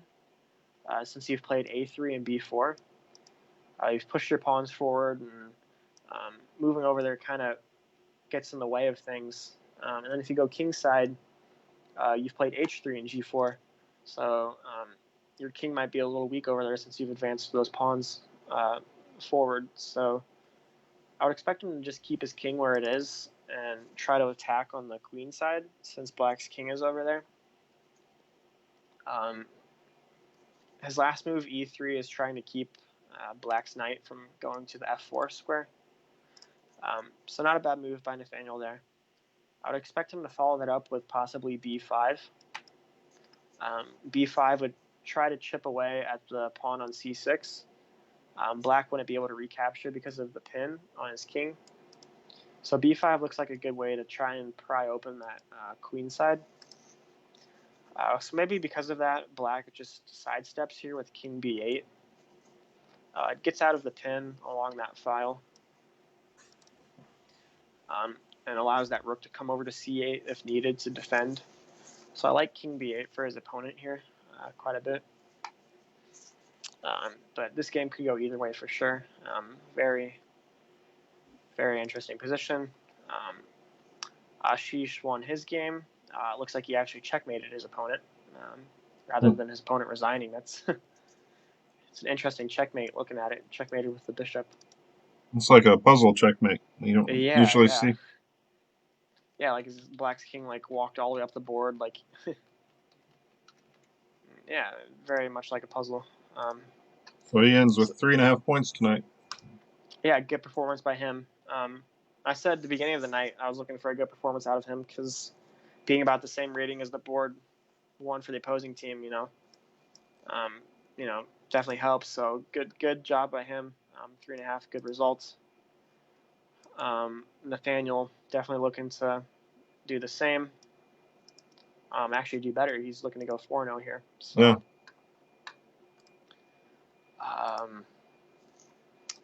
Yeah, Nathaniel's game looks to be about the most interesting. Kenneth's game's still on an end game, and Isaiah's game hasn't really progressed any. So we'll just keep looking at Nathaniel's game. If he goes 4-0, I might have to get him the captain's prize or something for 2 4-0s.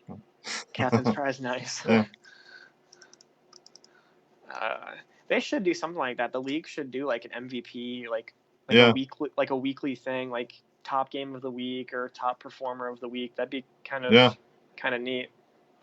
We almost need like I don't know, like a group of national masters or something that aren't participating who can kind of look at the games and like vote.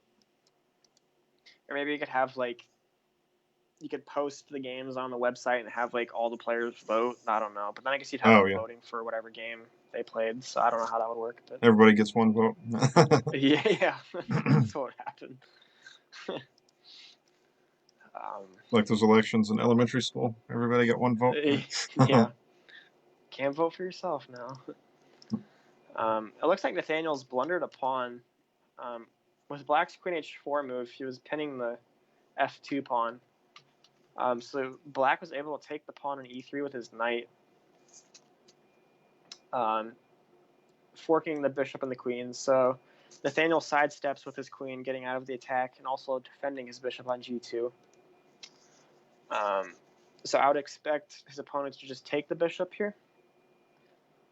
So Nathaniel's going to be down a pawn. But I think he still has decent attacking chances due to black's king being a little exposed along the c file. However, his king is stuck in the middle of the board as well, so it'll be interesting to see how this game unfolds. Kenneth's game, still pretty dry. Not a whole lot to say about this one. It's just in an endgame. A rook and 2 minor pieces versus rook and 2 minor pieces. I think he stands possibly a little bit better just because of the H and F pawns being separated still. But yeah, just not a whole lot going on in that game. Pretty dry end game.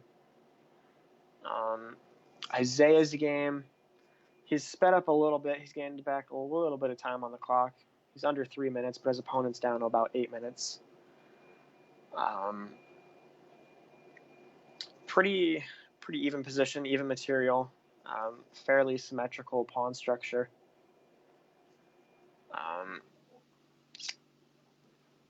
I would expect Isaiah to keep pushing the A pawn and try to open up that rook on A8 to get some activity on that side of the board. His queen's under attack currently, so he goes back with queen E7. It's not clear what either player does here. Neither player can really advance in the center too much. White can't ever play D4 like he would want to open up his rook, because black would just be able to respond by taking, and then the E4 pawn is under attack. So it's a little unclear what white does in this position to make some progress. And the same can be said for black. Maybe black tries to play D5 and advance in the center, or maybe just keep pushing the A pawn.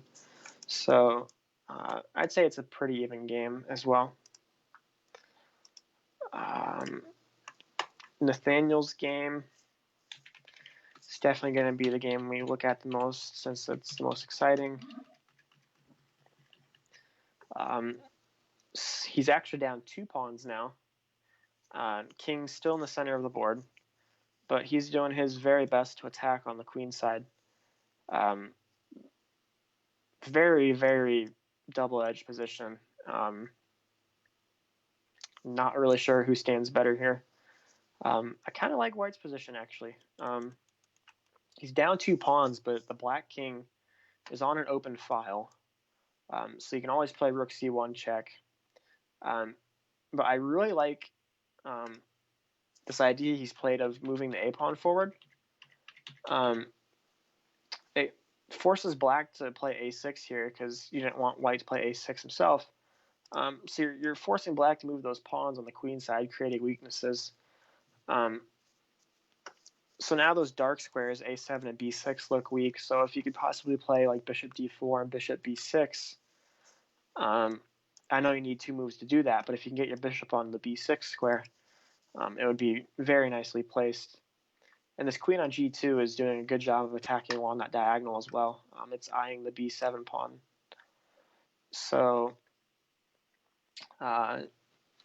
yeah, very interesting. If black can defend, obviously he's going to be better because he's up 2 pawns, and that should be enough to win in the endgame. But it's easier said than done to defend.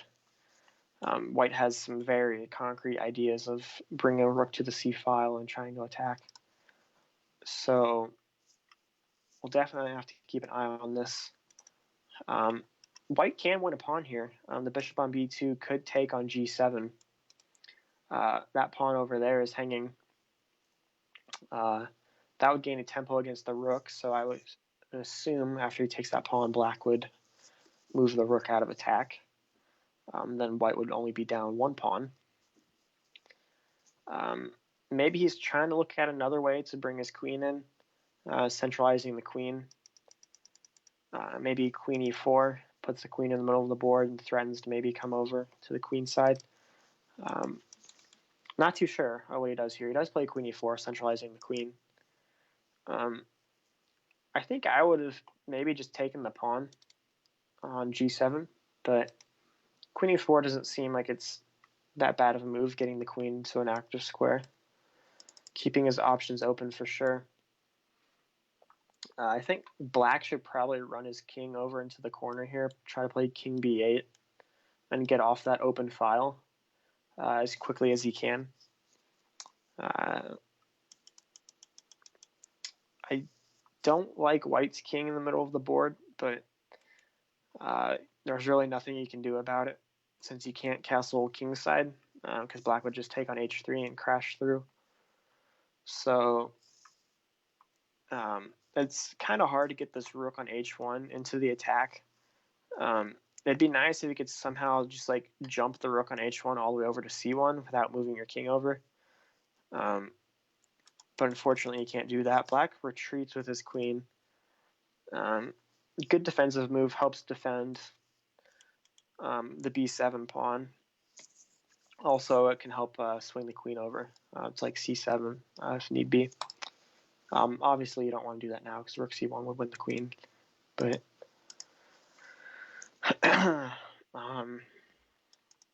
yeah, it's still a very interesting game. Pretty even on the clock, only about a minute difference. It shouldn't be too big of an issue for Nathaniel to deal with. If we go to Isaiah's game, this has gotten a little more interesting since last time we looked at it.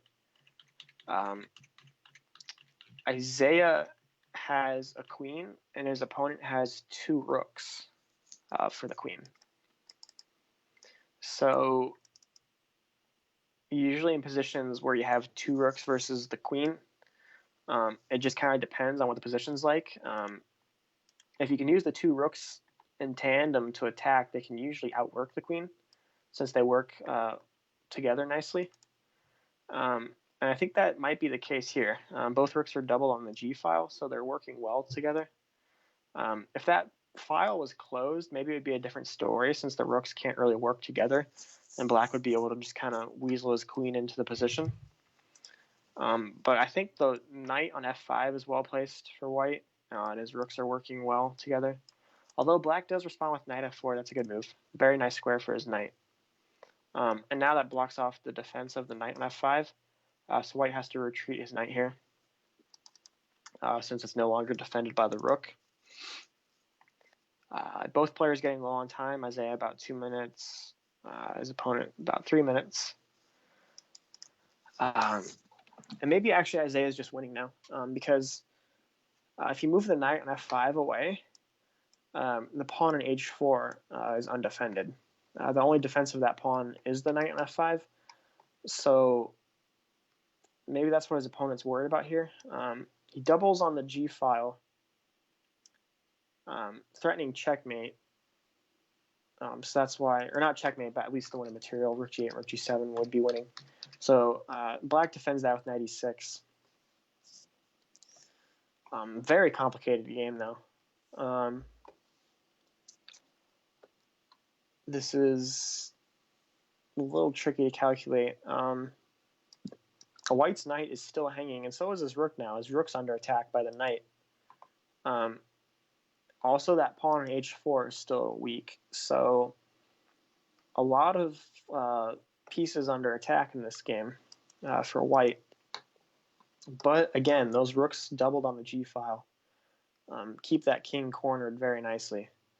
So he plays rook g8, defending his rook, or, well, getting out of the attack of the knight anyways. And now he has time to possibly save his knight on f5, so he might try...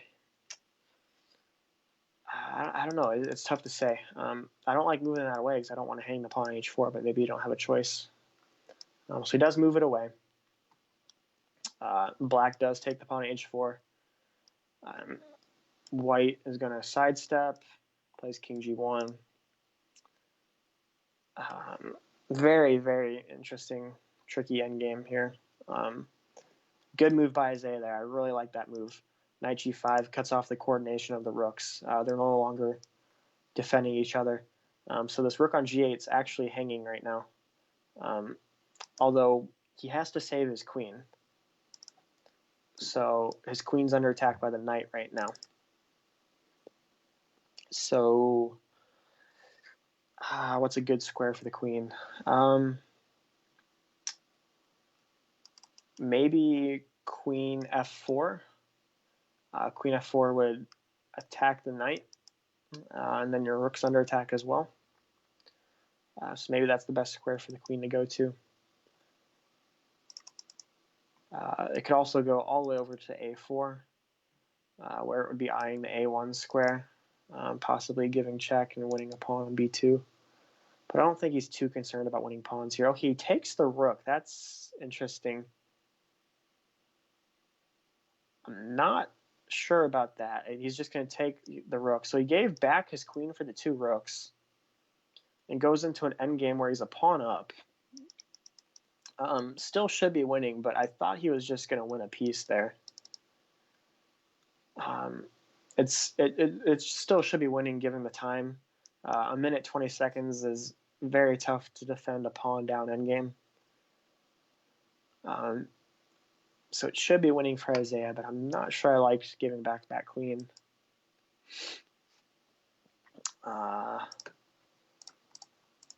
Let's go to Kenneth's game. Look like there's a result there. Kenneth won. All right. Wait, Kenneth was... Yeah, okay. 0-1, yeah. So Kenneth won his game. Looks like... You're supposed to say he was victorious. Yeah. Victorious, sorry. Victorious sword fighting, I forgot. So he's got looks like 3 points for the night. 3 points. Good result for him as well. Yeah, it looks like his opponent just blundered, walked into a pin, put his king right behind his rook.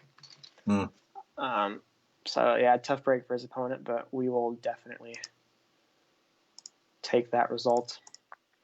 Going to Nathaniel's game, this is the game where he was down 2 pawns but attacking. He won one of his pawns back, won that pawn on g7 with the bishop, and did get his bishop all the way to the b6 square, which I mentioned before was a really nice square for the bishop. He's currently still down a pawn and down over a minute and a half on the clock, so it's going to be quite tricky to play. But his queen and bishop and rooks look like they have potential to attack here. So any result is still possible in this game. I'm not really sure whose king is weaker. Black's king is pretty weak, but so is White's. So very interesting game still going on there. Back to Isaiah's game really quickly. It looks like he's about to queen one of his pawns. Yeah, White just had to give up a knight for it. So he currently has a knight and a pawn versus pawn. However, if White can win this pawn, then it's a draw because you can't checkmate with just a knight and a king. So Black has to make sure he can keep that pawn alive. And it looks like he's going to do so successfully. Here you can't move the knight away because it would hang the pawn. So he defends his pawn with his king, and if White takes the knight like he did, then Black's just going to advance this pawn. He's going to queen before White does. So that's exactly what's happening. White's 2 squares away from queening still, so this should be winning. Sometimes these endgames are a little tricky, but since that pawn is 2 squares away from queening, White just doesn't have enough time. So Isaiah has all the time in the world to bring his king and queen in and just win that pawn and checkmate White. So Isaiah's going to win that game. So that should be 3-0 round. And then depending on what Nathaniel does, could be 4-0. Yeah, still in Isaiah's game, this is just going to be over. He should be able to win the pawn. Next move. And White's probably just going to let his timer now. It's ticking down now. 7, 6, 5. Moves his king into the corner. I would expect him to give a check here. He does. Goes back. And now queen b4, or queen g5, I mean, just wins the game. He's going to take that pawn next move, followed by checkmate with the queen. So Isaiah wins his game there. Now it's officially over. He's victorious. So Nathaniel's game is the only game going on now. Still down a pawn, still down on time. His opponent traded the queens off, which I don't like for Nathaniel. The queen was important to keep alive for the attack. So now it's a little bit easier to defend for Black since you don't have to worry about the queen attacking. He trades the bishops too. Yeah, at first glance, I don't like his position. I like Black's better. Although Black does have a weak pawn on b4. So maybe Nathaniel can try to win it by playing rook b1 or rook a4 at some point. His opponent's taking a little bit of time here to think about what to recapture with. He takes with the rook. That's interesting. I expected him to take with the pawn, or the king, I mean. But he takes with the rook. He plays rook a4, defending or attacking the pawn on b4. There's not a good way to defend it for black, so he counterattacks, attacks the pawn on d3. Nathaniel takes the pawn on b4. His opponent's going to take the pawn on d3. Nathaniel plays rook b6. Good move, attacking the pawn on g6.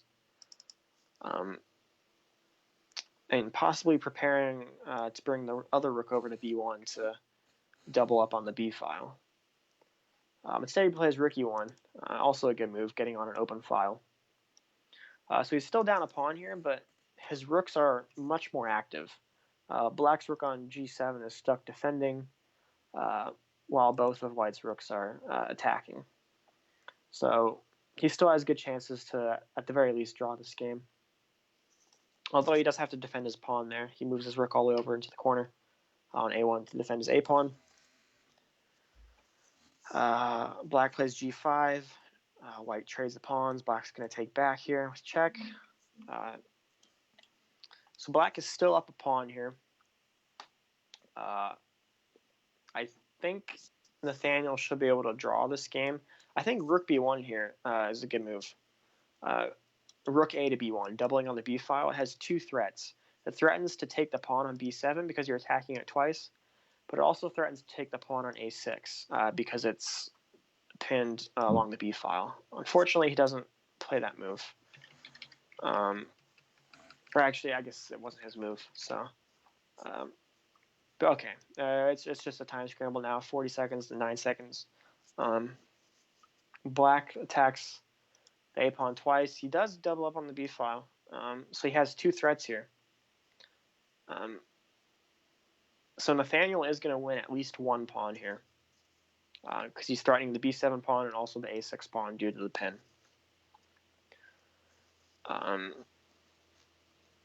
Maybe rook b5 for his opponent actually just wins the game for him. Yeah, maybe that was a good move by his opponent. Rook b5 was a good defensive resource. White can't trade all the rooks there because then it would just be a king and pawn endgame and it'd be 3-2 for black. So he keeps the rooks on the board. And now black has the more active rook. White's rook is stuck defending, and black's rook is doing a good job of attacking the a pawn. So both sides rush to get their kings active. Both players very low on time, below 20 seconds. But okay, Nathaniel's gaining a little bit of time. He's playing a little bit faster. He's throwing in some checks, forcing the black king all the way over to the queen side. I think black should still be winning this because he's going to win the pawn on a5 now. He's going to bring the king over to attack it twice. And white just moves away, giving it up. Might be decided by time here. Yeah, it's going to be very close. 5 seconds. 3, 2, 1. Oh, wow. He played with like half a second left. Yeah, they're moving just basically on the increment now. It's like 3 seconds left. Black should be winning this because he has the 2-pawn advantage, or 2-1 advantage, but I guess anything can happen due to the time. Nathaniel's playing faster, which is good to see. Okay, maybe this is a draw now. Black just blundered. He gave up his b pawn. Now it's just 1 versus 0, and it's a rook pawn, so that's possible to defend the draw with.